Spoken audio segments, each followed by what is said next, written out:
Hey, you! Yes, you! Grab yourself a beer and don't disappear. You're watching Fishing with the Boys.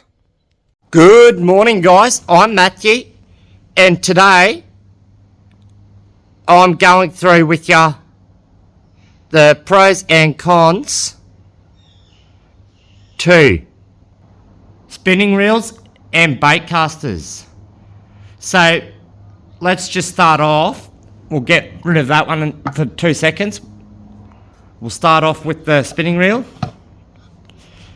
So spinning reels are very affordable for your back pocket. So you don't have to spend big fancy amounts for a spinning reel.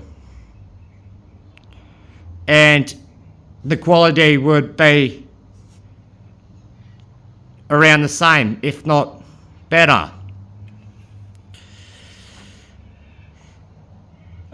It holds a good amount of line capacity. On this one here, this is just one of my rubbish reels that I need to set up on a different rod. That's 80 pound, I believe. So that's by memory. I don't know if it's 80 or 50. I forget. It's a long time ago since I've used that reel. So the reason why we've got good amount of line capacity on the spinning reels is for fighting fish for long periods of time.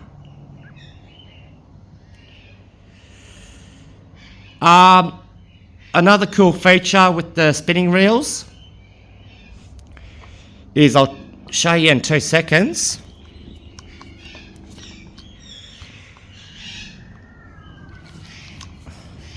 If you go on to your, well, mine's on the left hand side because my handle's on the right hand side, is the interchangeable handle.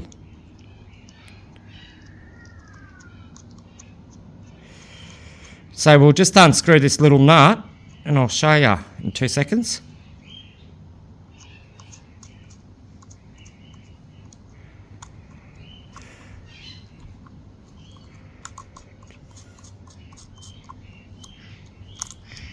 So that little pin comes out.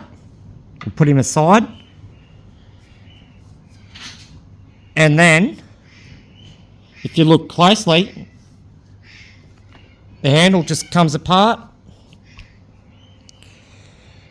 And yeah, you could put the handle back in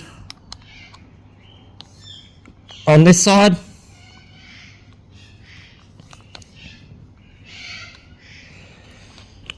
And then put the pin back to on the right hand side.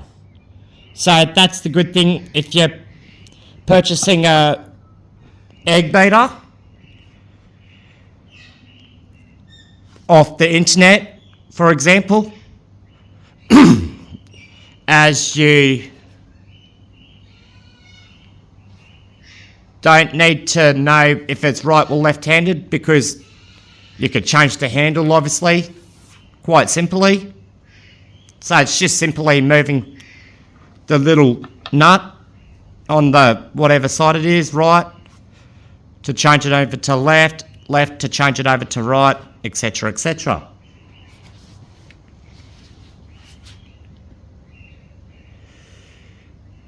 Another cool feature is that it will cast long distances. So when it comes down to spinning reels are the king of long distances.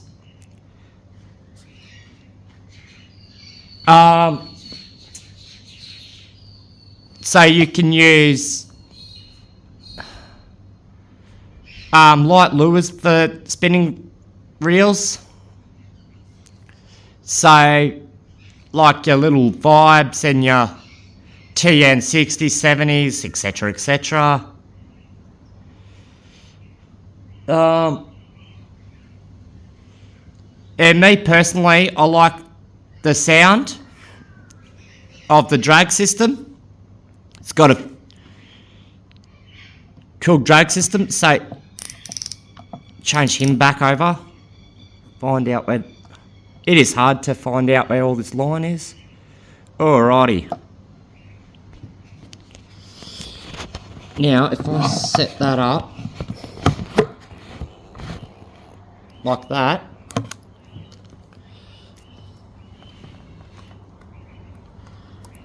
I don't know if this is going to pick it up.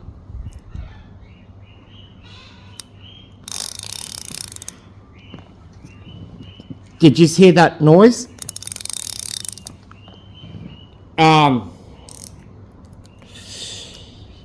Yeah, that's the sound of your drag for your egg beater.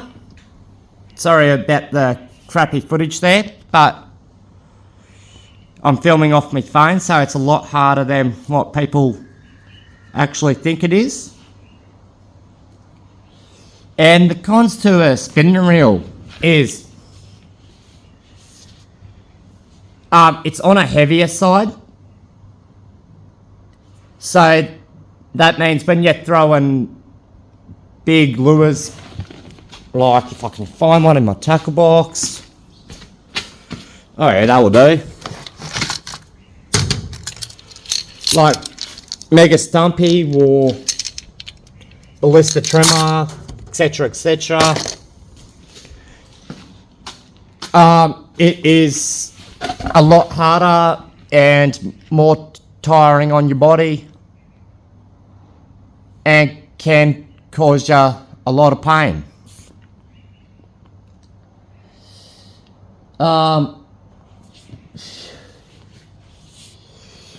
Another con is wind knots.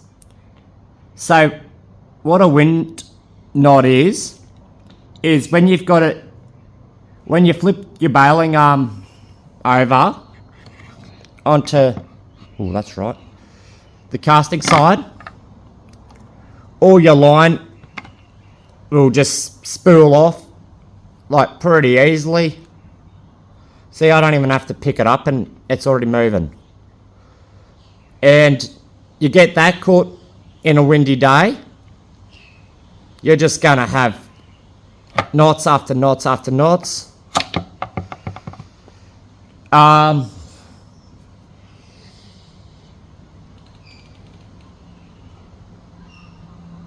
Because of the entire weight, I only go for small lures, such as what I was going through with you earlier, is your little vibes and blades, or just general bait fishing. So you don't have to use it as much.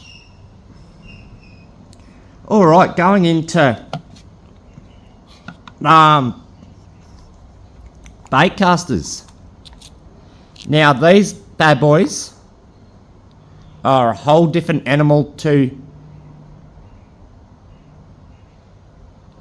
egg beater or a spinning reel. So these ones here, instead of all the line piled up like that, it piles it horizontally, so from left to right, instead of vertically, which is up and down. With these ones, you've got the spinning in the middle. With these ones, I can fit it comfortably in my hand, pretty light and compact, which is good. So it makes me feel more in control when I'm out in the water, or out on the boat, or bank, or whatever I'm doing. And it makes it easier to use bigger lures, such as the ballista trimmer or deep divers. So a ballista trimmer, sorry guys, is a interchangeable lure which you can go deep diver, top water or wake bait. So I'll do another video on that later on.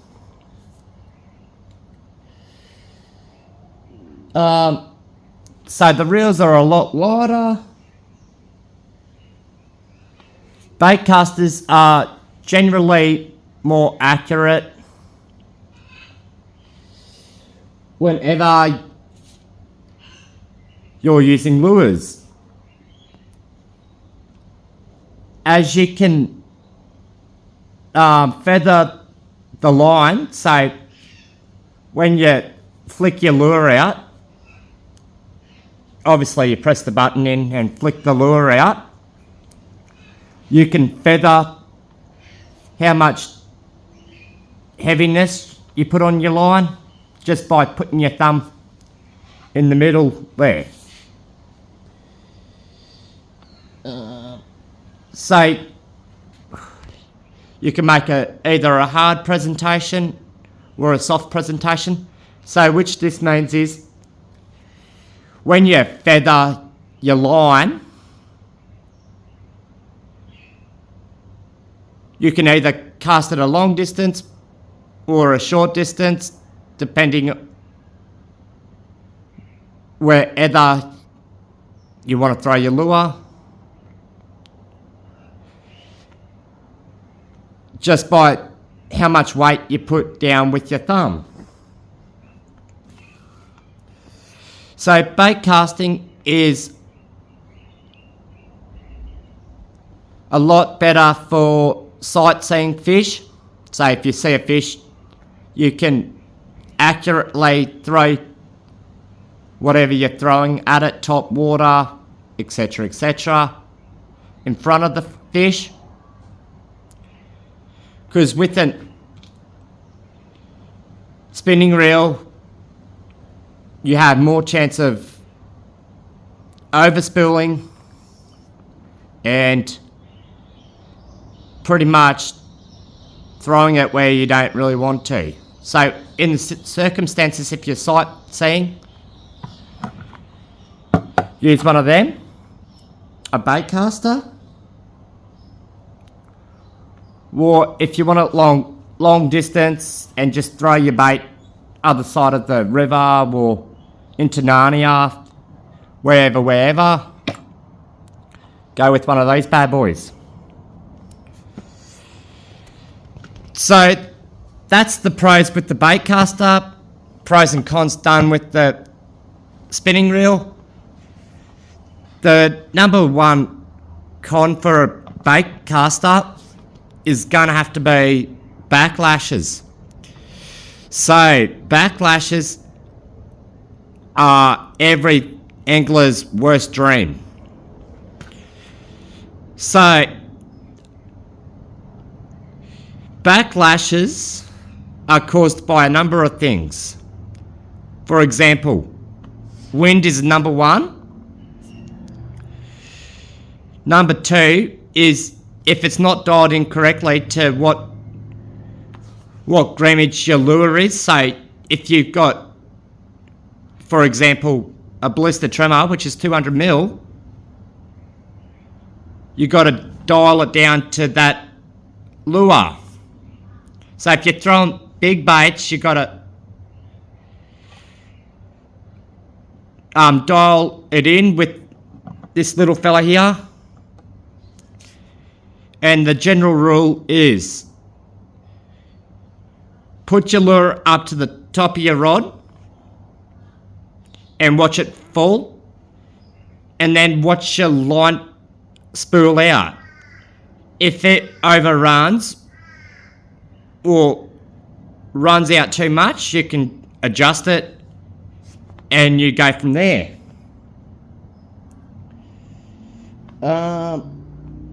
Line capacity, it still holds enough line to do its job, but nothing compared to a spinning reel. So this is only for generally casting lures, which makes it easier for you rather than a spinning reel, because you feel that and you feel that that's more bulky. So that's going to put more strain on your body when you're throwing lures. Other than these little bad boys, they're a lot lighter. You get more enjoyment out of fishing without your back getting sore or your shoulders because you've been throwing big whopper plopper lures on a spinning reel. If you decide to go to the beach and beach fishing, this is the option you go with, which is the spinning reel. So more cons with the baitcaster. It's only little bits and pieces. So the drag system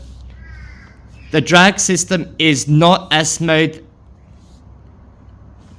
as a spinning reel, which is a downside. Less line capacity, more maintaining, and cost wise is a little bit more. So with the baitcaster, you've got to spend $150 roughly to get a good decent reel. But on the other hand, I've had heaps of really good spinning reels for combo under $100. So that's the spinning reel and the rod itself. But with these ones, that reel there is $500, and the baitcaster rod itself is around $300. So, but you can also buy combos which can be a hit and a miss depending on the reel. So I like these models. So these are the Shimano Curado DC, and you can't really see that, but I'm running a SLX DC, yeah, an SLX DC on my other rod here. So that's all, folks. So now it's entirely up to you which one you prefer. I prefer both because they both have their pros and cons. So if I was to use bait, I'll be going with my spinning reel. And if I'm flicking lures around, I'll be going with my baitcaster. It's entirely up to you. If you'd rather bait fishing, go with your spinning reel. If you are an angler that wants to flick lures, I'd be going with a what do you call it? Baitcaster. Sorry, too early in the morning for this. But there you go. There you have it, folks. That's the difference between a spinning reel and a baitcaster. Don't forget to like and subscribe.